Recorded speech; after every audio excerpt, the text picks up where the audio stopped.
Hello, ako po si Michael. Dati po akong BPO employee.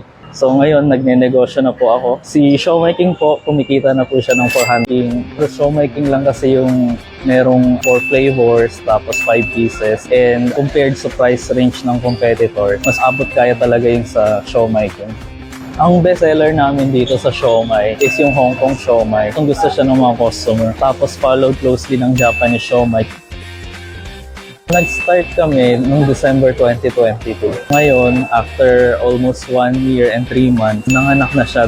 So ito naman si Potato King, kumikita na rin siya ng mga nasa 200 to 250 a month. It's yung pangalawa kong noodle house dito rin sa Eaton Centris Terminal. Kumikita rin siya ng mga let's say 200 to 300k a month. Ang daily namin dyan, umaabot ng 19,000 per day. Tapos kapag monthly, umabot siya ng 420,000. Ang nag-start kasi, Siomai King, ang franchise niyan is nasa 288. Ay bumibenta naman kami ng more than 300 to 400k a month. So within 3 months, nakuha ko na uli yung ROI. Dahil nga, napapalibutan kami ng call center. Sa likod, merong terminal ng Fairview. Tapos meron din kaming MRT station dito, Siomai King. Proven and tested na yan. 4 na sila ngayon. So kapag okay yung location mo, kikita